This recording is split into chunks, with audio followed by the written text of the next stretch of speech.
सलामुन अलैकुम। औज़ु बिका मिन हमज़तिश शयातीन, बिस्मिल्लाहिर्रहमानिर्रहीम। वमा खलक़ल जिन्न वल इंसा इल्ला लियाबुदून। ये जो आयत मुबारका है जिसकी मैं आपके सामने पेश किया है, ये आयत मुबारका का अमूमी तर्जुमा कुछ ऐसा है कि जिसमें कहा गया है कि हमने जिन्नों और इंसानों को पैदा किया कि वो मेरी इबादत करें। ये बड़ी मुख्तसर और बड़ी जामे आयत है। इसका मफ़हूम तर्जुमा कुछ ऐसा है कि जिन्नों और इंसानों को पैदा करने का मकसद ये है कि वो अल्लाह की इबादत करें। अब हमने देखना है कि अल्लाह की इबादत क्या है। अल्लाह की इबादत ये है कि जिस कामों से उसने करने का हुक्म दिया वो काम करने हैं, और जिन कामों से उसने रोका है उनसे रुक जाना है। ये अल्लाह की इबादत है। और अल्लाह की इबादत में ये भी शामिल है कि हम सुबह शाम दोपहर पाँचों औकात, और यानी 24 घंटे, 5 औकात से मतलब है 24 घंटे, यकीमुस्सलात लिदुलूकी शम्स सला गसकिल लैल व कुरान अल-फजर, 24 घंटे अल्लाह की इस किताब कुरान पर अमल करें जैसे सूरज चाँद सितारे कर रहे हैं।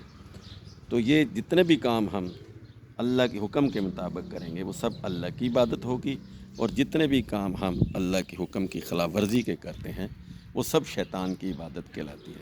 तो अल्लाह की इबादत का मफ़हूम और तर्जुमा कुछ ऐसा है कि जिन कामों से हमें रोका है उनसे रुक जाना है, और जिन कामों को हमने करना है उनकी पैरवी करनी है। कुरान मजीद में हुक्म है, और यही हम पर ये अल किताब कुरान मजीद फ़र्ज़ है कि इसकी पैरवी करनी है। तो जिन का बुनियादी मकसद होता है जुनून, जिन का बुनियादी मकसद होता है जुनून, जंगल, जन्नत, ये जुनैन, ये बहुत सारे अल्फाज कुरान मजीद में आए हैं।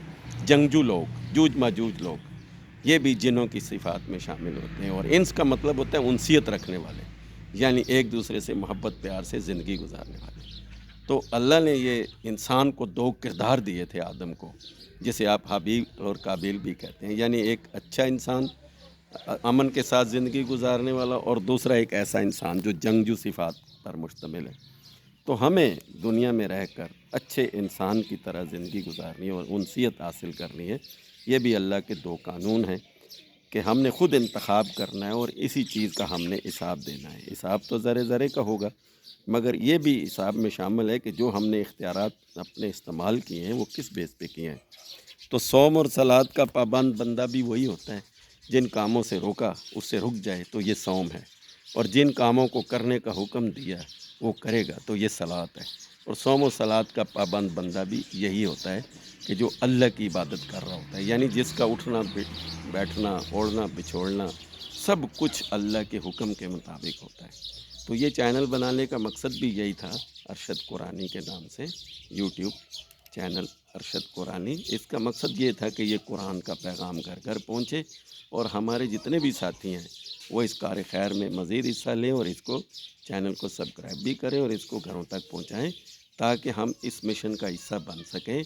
ये अंबिया की सुन्नत है कि अल्लाह की किताब को, अल किताब को तमाम इंसानों तक पहुँचाना, और इंसानों के दरमियान रहकर अल्लाह के हुक्म के मुताबिक ज़िंदगी गुजारना, यानी अल्लाह की नौकरी करना, अल्लाह का सर्वेंट बन के रहना, अल्लाह के अहकामात की बजावरी करना, ये अल्लाह की इबादत है।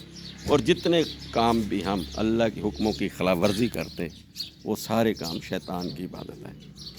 तो मेरा और आपका असल मंशूर और असल दस्तूर ये कुरान मजीद है। अपना ख्याल रखिएगा। अल्लाह हम सब का हामी व नासिर हो। सलामुन अलैकुम।